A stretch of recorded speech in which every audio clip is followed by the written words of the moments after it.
Welcome to Vivek Medical Education. Today we will discuss regarding 30 MCQ of anatomy and physiology of nervous system. First question is which of the following is basic functional unit of nervous system? Nervous system की basic functional unit कौन सी है? Correct option होगा इसका neuron. Option B is correct. The central nervous system is composed of the central nervous system हो किस किसके मिलने से बनता है? Option A brain and spinal cord, option B brain and cranial nerves, option C spinal cord and peripheral nerves, option D brain and autonomic nervous system. Correct option is A brain and spinal cord के मिलने से central nervous system बनता है. Question number 3, the covering of brain and spinal cord is called. जो brain और spinal cord की covering है उसे किस नाम से जानते हैं? Option A peritoneum, option B meninges, option C pleura, option D synovium. तो करेक्ट ऑप्शन होगा इसका option B meninges is the also known as covering of brain and spinal cord. Question number 4, the sympathetic nervous system is responsible for. Sympathetic nervous system होता है वो किस चीज के responsible है? Rest and digest response, slowing the heart rate, fight and flight response, digestive secretion. तो correct option होगा option C flight and fight response. Question number 5, which lobe of brain controls voluntary movement. Brain का कौन सा lobe voluntary movement को control करता है? Option A occipital, option B parietal, option C temporal, option D frontal. Correct option is frontal lobe है जो brain के voluntary movement को कंट्रोल करता है. अगला क्वेश्चन है ए ग्लास्को-कोमा स्केल स्कोर ऑफ 8 और लेस इंडिकेट. अगर ग्लास्को-कोमा स्केल का जो स्कोर होता है जीसीएस स्केल जिसे बोलते हैं, अगर 8 या उससे कम है तो क्या इंडिकेट करेगा? Normal consciousness, option B mild brain injury, option C moderate brain injury, option D severe brain injury. Correct option is option D severe brain injury. The neurotransmitter involve in Parkinson disease में पूछा है Parkinson disease में कौन सा neurotransmitter है जो involve होता है?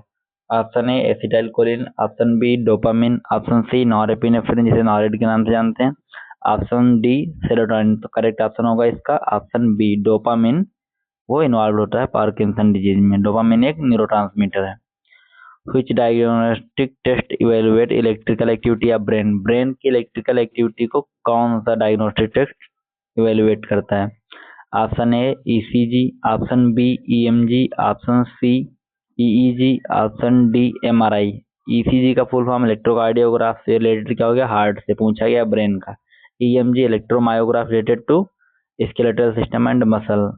ये भी रॉन्ग होगा. Option C EEG. Correct option होगा ऑप्शन सी इलेक्ट्रोइंसेफेलोग्राफी. ये ब्रेन से रिलेटेड है. अगला ऑप्शन है एमआरआई मैग्नेटिक रेजोनेंस इमेजिंग. ये भी रॉन्ग होगा. Correct option EEG. Which is the sign of increased ICP intracranial pressure. ICP का जो इंक्रीज जब होगा तो कौन कौन से साइन दिखेंगे? करेक्ट ऑप्शन इसमें ऑप्शन है hypotension, option B bradycardia, option C tachycardia, option D mydriasis. Correct option होगा option B bradycardia. In a patient with head injury decerebrate posturing during indicate. अगर डिसेरिब्रेट पोस्चरिंग इंडिकेट हो रही है तो क्या indicate करेगा पेशेंट? हेड इंजरी हुई है और डिसेरिब्रेट अगर पोजीशन वो पोस्चर है उसका. तो option A spinal cord injury, option B cortical brain damage, option C brain stem damage, option D good prognosis. Correct option होगा ब्रेन स्टेम डैमेज जब होगा तो ये डिसेरिब्रेट पोस्चरिंग इंडिकेट करेगा. अब ब्रेन स्टेम डैमेज का मतलब है ब्रेन स्टेम में 3 पार्ट आते हैं, पॉन्स, मेडुला ऑब्लिंगेटा और मिड ब्रेन में 3 चीजें आती हैं. तो ब्रेन स्टेम में तीनों है. The earliest sign of increase ICP in usually.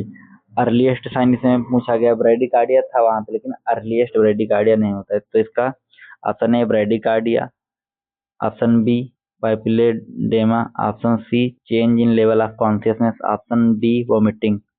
Correct option is option C change in level of consciousness is earliest sign of increase ICP. ICP के बढ़ने पे अर्लीस्ट साइन कॉन्शियसनेस का लेवल चेंज होता है. Question number 12, which of the following medication is used to reduce cerebral oedema. Cerebral oedema को reduce करने के लिए कौन सी मेडिकेशन यूज होती है। ऑप्शन ए मॉर्फिन, मॉर्फिन क्या है तो पेन किलर होती है। Dexamethasone, diazepam, amantadine, correct option होगा इसका ऑप्शन बी डेक्सामेथासोन। ये सेरिब्रल एडिमा को कम कर लेके देते हैं। A positive Babinski reflex is in adult, अगर ये पॉजिटिव बेबिंस्की रिफ्लेक्स है एडल्ट में तो क्या है? Normal, indicate peripheral neuropathy, indicate upper motor neuron lesion associate with Parkinson disease. तो ये क्या करेगा? Indicate option C indicate upper motor neuron lesion. The nurse should place a patient with seizure precaution in a room with, अगर कोई patient है और उसके seizures के प्रिकॉशन करने हैं तो पेशेंट को कैसे रखोगे? Bright lighting, continuous oxygen administration, option C padded side rails, no bed restraint. तो क्या होगा इसमें? साइड रेल मेनली होंगे। Which cranial nerve is tested with the Snellen chart? Snellen chart related to आई हो गया।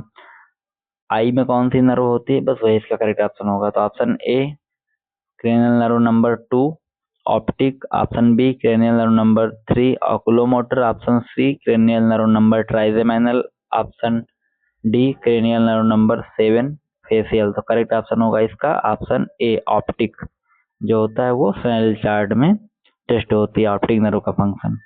कुछ condition is characterized by demyelination of CNS, CNS में किस करेक्टर कौन सी डिजीज में जो सीएनएस का डीमाइलिनेशन होता है? डीमाइलिनेशन मतलब जो माइलिन सीट होती है, कौन सी डिजीज में माइलिन सीट टूट जाती है, डीमाइलिनेशन डैमेज हो जाती है? Option A GBS Guillain Barré syndrome, option B Parkinson disease, option C Alzheimer disease, option D multiple sclerosis. Correct answer है मल्टीपल स्क्लेरोसिस में सीएनएस की डीमाइलिनेशन होता है। Myasthenia gravis is caused by, myasthenia gravis किसकी वजह से होता है? Dopamine deficiency, antibodies blocking acetyl choline receptor, GABA dysfunction, excess serotonin. तो क्या है? Antibody blocking acetyl choline receptor, इसमें एसिटाइल कोलिन रिसेप्टर ब्लॉक होते हैं। ये एक ऑटो इम्यून डिजीज होती है। Which of the following a priority nursing diagnosis for patient with Guillain-Barré syndrome? GBS में पूछा गया प्रायोरिटी नर्सिंग डायग्नोसिस कौन सी होगी? Option A chronic pain, option B risk for aspiration, option C impaired verbal communication, option D risk for infection. Correct option होगा option B risk for aspiration. Patient में GBS के patient में aspiration का risk होगा, तो पहली diagnosis जो बनेगी प्रायोरिटी और रिस्क फॉर एस्पिरेशन बनेगी, क्योंकि एस्पिरेट अगर कर जाएगा उसकी वजह से निमोनिया भी हो सकता है और डेथ भी हो सकती है। Question number 19 a classic symptom of meningitis, meningitis का क्लासिक सिम्टम कौन सा, मतलब मेन सिम्टम कौन सा है? Bradycardia, headache and natural rigidity, diplopia और हेमीप्लेजिया। तो इसमें मेनिंजाइटिस का जो है वो हेडेक एंड नेचुरल रिजिडिटी जो है ये क्लासिक सिम्टम है। The drug of choice treating status epilepticus, status epilepticus के लिए ड्रग ऑफ चॉइस इसमें पूछा गया है। Option A phenytoin, option B valproate, option D diazepam, option B carbamazepam carbamazepam. Correct option होगा diazepam, option C is correct. Which of the following is most important in caring for patient with spinal cord injury at C4 level? Spinal cord injury C4 का मतलब वही cervical, thoracic, lumbar, coccyx, sacrum जो होती है ना, तो इसमें C4 पूछा गया, मतलब सर्वाइकल की 4th लेवल पे अगर इंजरी है तो क्या होगा वो? Prevent contractures, monitor bowel sound, maintain airway, administer analgesics. Correct option होगा मेंटेन एयरवे। इसमें पूछा गया था most important in caring for patient with spinal cord injury at C4, अगर C4 पे इंजरी हुई है तो इसमें क्या करोगे? मॉनिटर मेंटेन एयरवे, एयरवे को मेंटेन करोगे, क्योंकि C4 कहाँ है? लंग्स के पास, लंग्स में एयरवे को मेंटेन करना है। लंग्स के अपर साइड में होगा C4, नेक रीजन बोल सकते हो।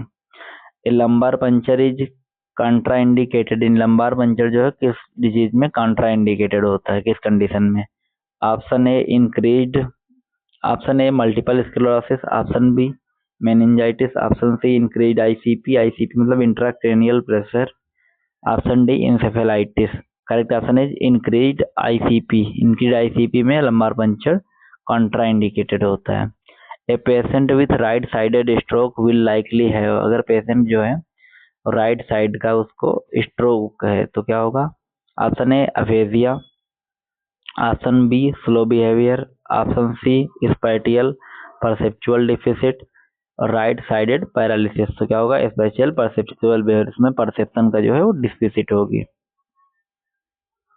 Which is a symptom of autonomic dysreflexia, autonomic dysreflexia का सिम्टम कौन सा है? Hypotension, bradycardia, diaphoresis above the level of injury, flaccid paralysis. तो करेक्ट ऑप्शन होगा diaphoresis above the level of injury. Diaphoresis मतलब होता है एक्सेसिव स्वेटिंग, कहाँ पे होगी? Above the level of injury, जहाँ पे इंजरी हुई है उसके ऊपर में डायफोरेसिस एक्सेसिव स्वेटिंग होगी। Question number 25, a nurse assess a patient for cerebrospinal fluid leak after head injury which finding confirm. इसमें पूछा गया है जो CSF फ्लूइड है वो लीक हो रहा है सर हेड इंजरी के बाद में, तो कौन सा इसमें फाइंडिंग कंफर्म होगी इससे? Yellow discharge from the nose, dryness that test positive for glucose, clear sputum, red discharge. इसमें करेक्ट ऑप्शन होगा dryness that test positive for glucose.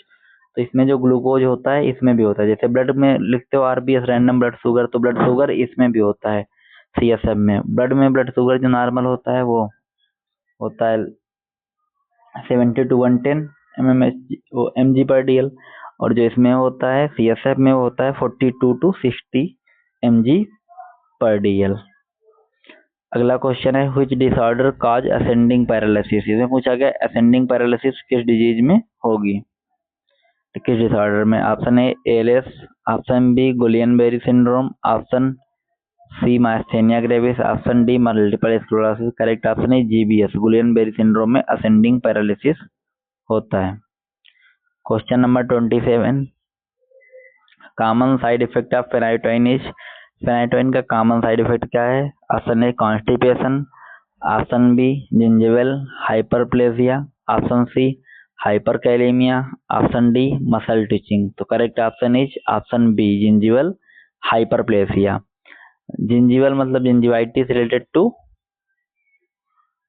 Gums, gingival hyperplasia मतलब जो गम्स में है वहां पे सेल का नंबर बढ़ जाना, हाइपरप्लेसिया मतलब सेल का नंबर बढ़ जाना, हाइपर ट्रॉफी अगर दिया होता तो सेल का साइज बढ़ जाना। अगला क्वेश्चन है 28, which nursing intervention help reduce risk for of aspiration in patient with dysphagia. Dysphagia के पेशेंट में अगर उसके एस्पिरेशन के रिस्क को रिड्यूस करना है तो क्या nursing intervention? Offering thin liquids, placing patient in supine position, encourage coughing, elevating the head of bed during meals.